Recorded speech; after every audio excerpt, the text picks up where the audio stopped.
Séance de nette baisse aujourd'hui avec un CAC qui clôture sur un repli de 1,3% pour revenir au seuil des 5400 points. Ailleurs en Europe, même tendance alors que selon Bloomberg, Donald Trump s'est dit prêt à augmenter de 200 milliards de dollars les droits de douane sur les produits chinois importés et ce dès la semaine prochaine. Outre-Atlantique, les marchés tentent de se maintenir à l'équilibre portés par la perspective d'un accord commercial entre Washington et Ottawa avant un week-end prolongé pour cause de Labor Day. Et puis sur le front économique, le taux d'inflation a légèrement ralenti à 2% en août contre 2,1% au mois de juillet selon Eurostat, tandis qu'aux États-Unis, l'indice PMI de Chicago est ressorti à 63,6 points en août, légèrement inférieur aux attentes du consensus et en légère baisse par rapport au mois de juillet. Côté valeur à Paris, en queue de peloton du SBF 120, on retrouve le titre Casino qui chute de plus de 10% dans des volumes plus de 3 fois supérieurs à la moyenne des 3 derniers mois. En cause, un tweet publié par la société d'analyse financière Muddy Waters qui indique qu'une importante filiale du groupe n'a pas enregistré ses comptes. Casino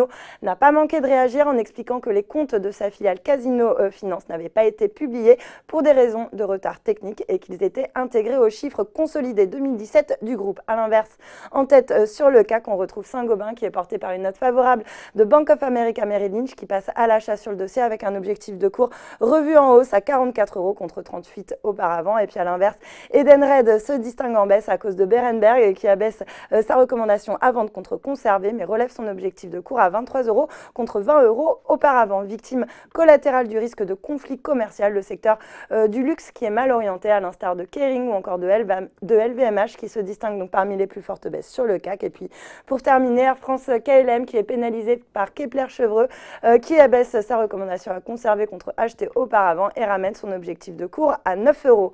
Voilà, c'est tout pour ce soir, mais n'oubliez pas toute l'actu éco et finance est sur Boursorama. Bon week-end.